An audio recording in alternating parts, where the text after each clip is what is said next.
Hello, my friend. Hi, how are you? My name is Woody Aragon, and this is the card puzzle. So, welcome.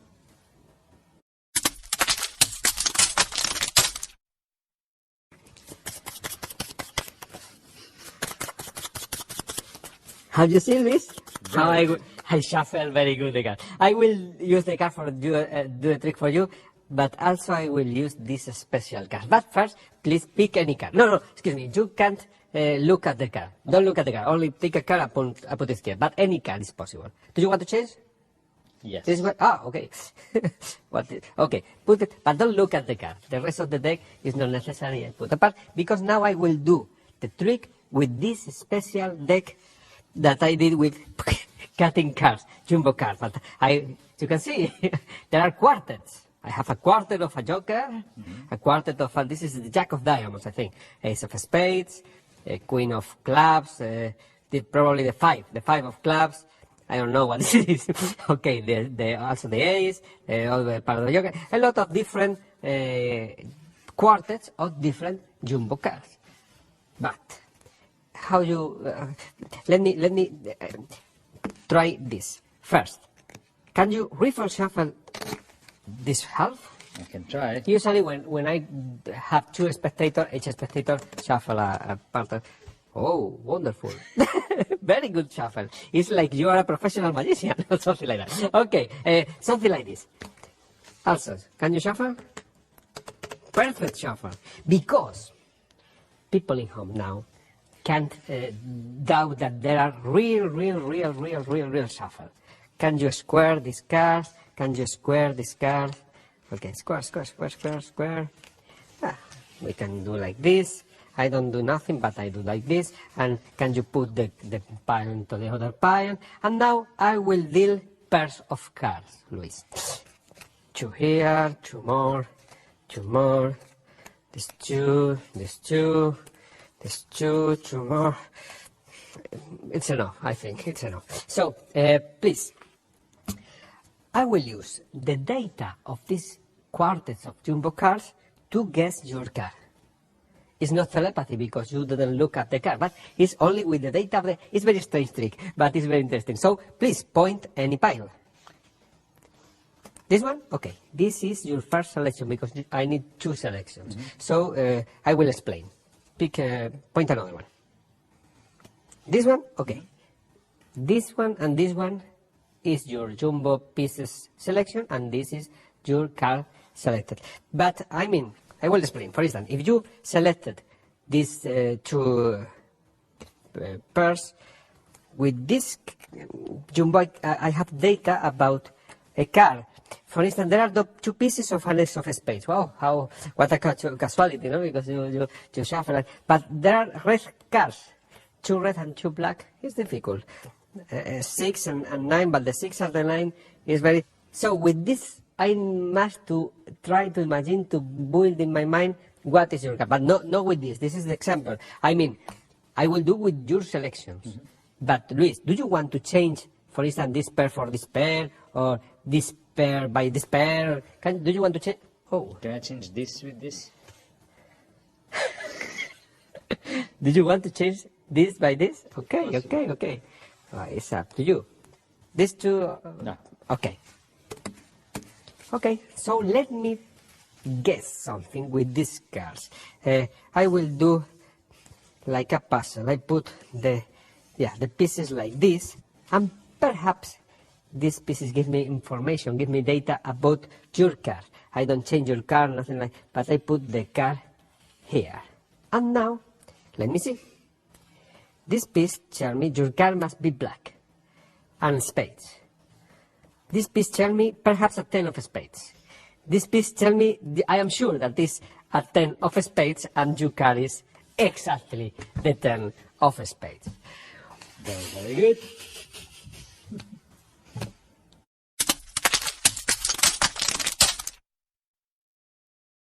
Okay, this is the material that you have with the card puzzle. And there are two special decks. One of them is half and half, the other is half and half, but they are very different.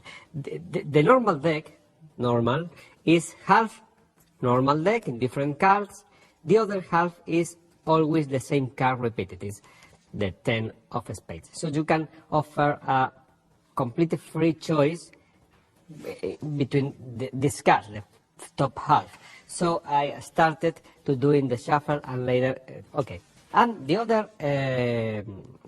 other packet is special. It's very special. We have two parts. The bottom half is quartets of indifferent jumbo cards, indifferent and very visually very different. One joker, a picture, black card, red ones. Okay. The other one has been made with 6 jumbo cards, so there are 12 pieces of the same card, 12 pieces of asymmetrical cards. So we have pairs in this order. If you do the trick, you need to rearrange the stuff before doing again the trick. I mean, a piece with index, the next with no index, index, no index, index, no index, index, no index, index, no index, index, no index. With this special half onto the rest of the quartet deck, you are ready to do the trick.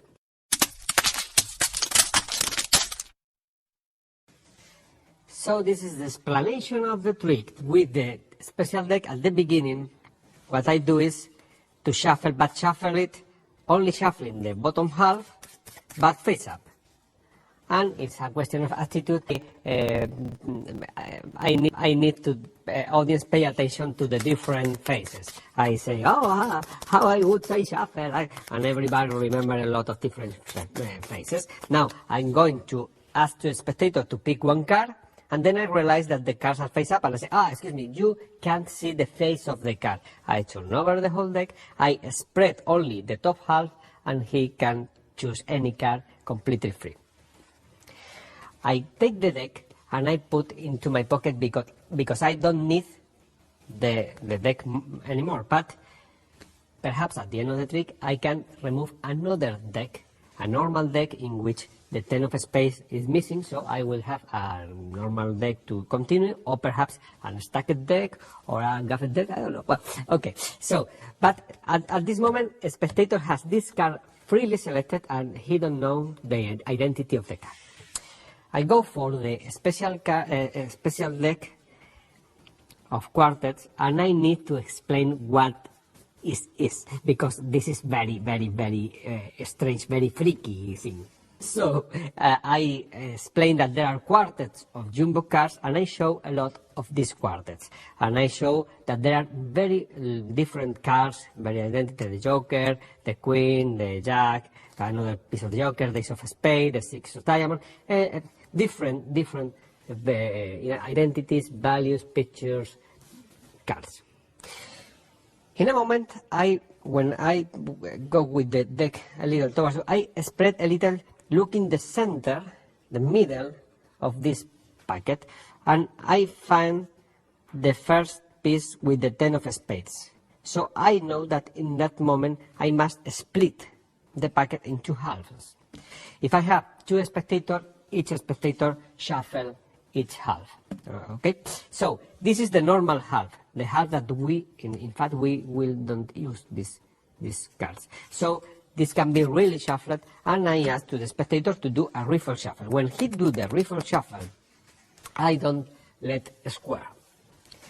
So he later could be able to show to everybody and do the squaring, and okay. Now I go for the other one. The other one, remember, is in order. Index, no index, index, no index. So I will use a mathematical principle by Norman Gilbreth. The Gilbreth principle is one of the most incredible mathematical principles in magic, and I love it. I have a lot of tricks with this idea because it allows you to real shuffle the cards, and in some way maintain the order. I will explain.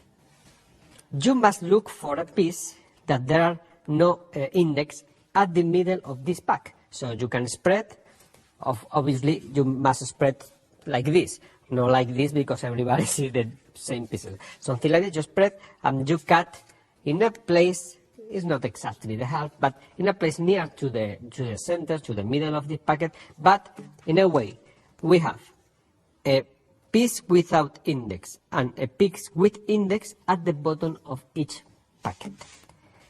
You give this packet to a spectator to shuffle, and the spectator will do a real riffle shuffle. And also you can spread, and also the spectator can square. This packet is really shuffled, so the whole pieces deck is really shuffled by spectators. But because Gilbert's principle, you have the pairs separated. I mean, I know that each pair has a piece with index, a piece with no index. I don't know exactly the order. I don't know which is what. But the first pair is index, no index. The second one is index, no index. The third is index, no index. This is no index, index. Do you understand? If I take two cards together, can be two index. But if I am dealing in pairs, 2 and 2 and 2, it's impossible that two index or two no index will be together, because the Gilbert principle, because the natural of the math magic in this principle is wonderful. So I say to the spectator that, doing a gesture, that he put this packet onto the other one, the normal one. I take the whole packet of quartets and I say, okay, I will deal some pairs. I take 2 and I deal on the table. I take 2 more and I take 2 more and I deal 3 in front of the spectator. Now I do a second row with also 3. In this moment, as we made this quartet from 3 jumbo cards, there are 12 pieces.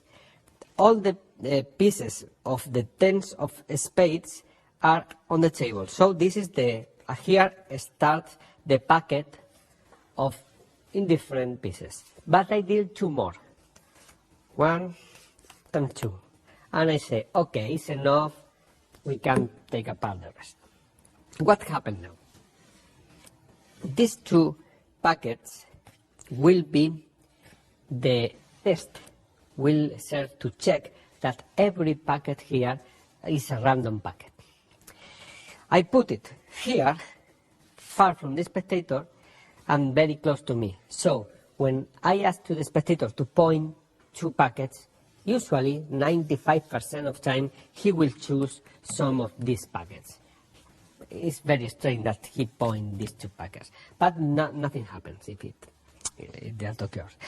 For instance, I say, okay, please select a packet, point any packet here.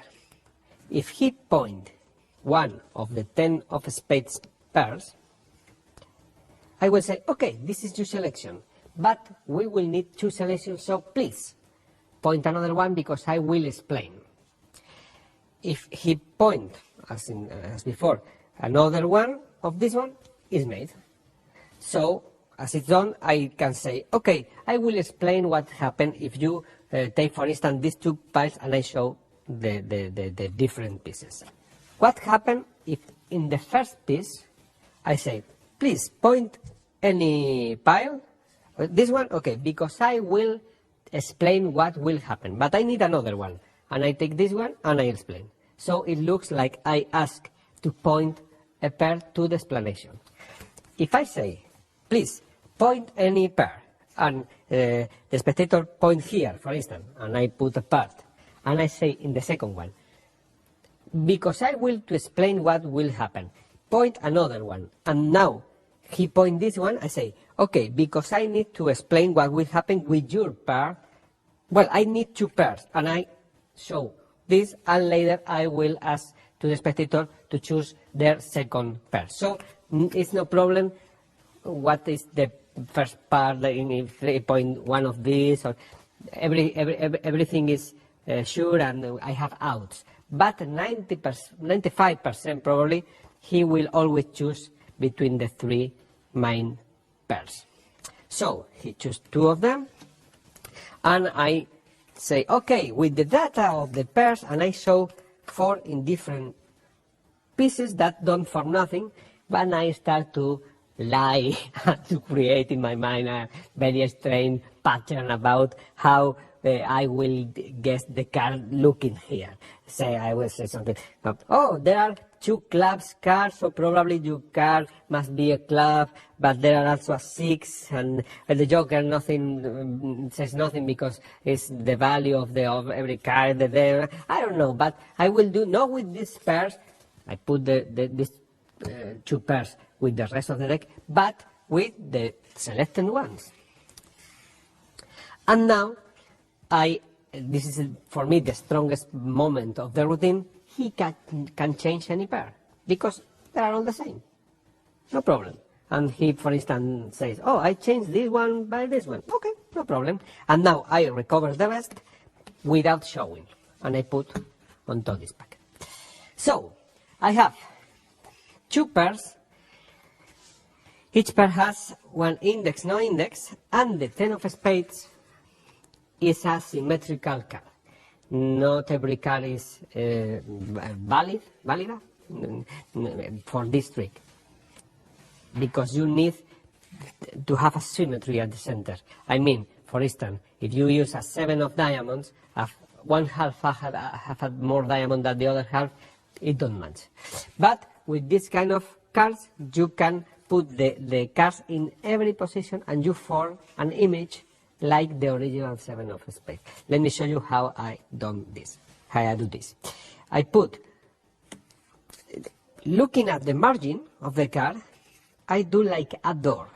If a normal card will be something like this, with the margin and I put the pieces so the margins, the white margins, the vertical margins are together, something like this. It's no problem if you put this piece here and this here and this here. There is no problem because at the end it's the same. I only must be focused that the white margin, the white vertical margin are at the center, because now I turn over the pieces like opening a door. So I take the other card and I put together very near. I start by this piece because this piece has a non-index piece, so increase the attention. So I say, okay, this piece tells me that your card is black and spades. This piece tells me that your card has the 10 of spades. In that moment, a spectator realizes that the effect is not the guessing of a card, it's more. This piece tells me the 10 of spades, for sure. He's thinking, oh my God, but I shuffled. And now this is the 10 of spades. And he sees a jumbo 10 of spades in 4 pieces, but it's not true. If I put together the pieces, you will see that as they come from different jumbo cards, they don't match perfectly. They match a little, but they don't match perfectly. But it's not necessary, because in this position, the brain complete the white space and they see the same jumbo 10 of spades as a card. And now I turn over the card. I think the rhythm is very important to this trick, because it's like pa, pa, pa, pa. I say, this piece, tell me that. This piece, da, da, da. This piece, da, da, da. And the last piece, pa, da, da, da, da. And your card is the 10 of spades. And it's like pa, pa, pa, pa, pa, pa. And the climax is very strong. People are really, and now I take the other deck and, you know.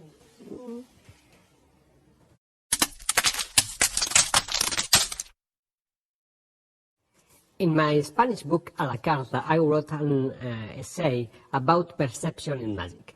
And one of the things that I studied in that moment was the optical illusion and this kind of thing, and why the brain tries to understand what it's seeing, no? And how the brain is fooled by our own senses. And I discovered some laws. One of them is that the brain complete the white space between objects. So I remember a trick by Arturo Ascanio, a torn and restored card. The idea of Arturo was he ripped a card in 4 pieces and he already changed a piece by another one. And he put the 3 pieces of the original card with another piece from an extra card, but the feeling was that this was the same card, the complete card, because you don't be able to match. No, you only perceive a card. This is one card. This is a card. There are no individual pieces that came. They came from different cards. No. I think, oh, a card divided in 4 pieces. So to this perception thing, I thought to add the idea of the Gilbert principle. The Gilbert principle allows me to have the index, no-index, the index, no-index configuration, and with 2 pairs of symmetrical cards, I can form any jumbo card, and I start to develop it, and I obtain this trick. Only let me explain you then the Gilbert principle, because perhaps it's the first time that you heard about it, or perhaps you know it, but it's good to talk about it because I think it's wonderful. The Gilbert principle is known usually using black and red cards, but it's not limited to red and black as you've seen recently. But for instance, we have some cards in order: red, black, red, black, red, black, red, black, red, black, red, black, red, black. Okay. I need to look to cut, so the bottom card of each packet is different. No black, no both red, one red and one black. Now a spectator can shuffle, and because the mathematical properties, each pair is one red and one black. I don't know if the top is red or the bottom is black or the opposite, I don't know, but this pair is red and black, red and black, red and black, red and black, red and black, red and black, red and black, and red and black. Never 2 black together, never 2 red together. Why? Well, this is a very studied principle. A lot of brilliant minds in magic studied and created tricks around it, but in a basic way, it's not limited to binary of 2 elements, one red, one black, one red, black. You can use, for instance, 4 and 4, or 3 and 3. If we have the fingers of a hand, a thumb, this finger, 1, 2, 3, 4, 5, and the other hand, and I shuffle, it's possible. For instance, if I shuffle like this, the 2 thumbs are together here at the beginning. But if I put one reverse to the other one and I shuffle, it's no matter how I shuffle, it's impossible that this thumb will be in the 5 first fingers. I mean, if I shuffle like this, the first 5 have a thumb. But if I do like this thumb is substituted for this one. So it's no matter how I will shuffle like this or like this. Try it. Put the hand like this and try it. Always the 5 first fingers will be one different finger of a hand, and the last one the same. This is what it happens with this card. When you shuffle red and black and red and black in a riffle shuffle, if I do like this, the tops are red and black. If I do like this, the top are red and black. But if I do like this, it's possible to red at top and to black at bottom. But if you put this in the opposite way, that's the reason we need to cut with a different color at the bottom. It's impossible to shuffle this in a riffle shuffle in a way the 2 blacks will be together in the same pair, I mean. If I do like this, the 2 first cards are one red and one black. If I do like this, the first 2 cards are one red and one black. If I do like this, the first 2 cards are always one red and one black. This is the mathematical principle, and it's wonderful. Thank you, Mr. Norman Gilbert.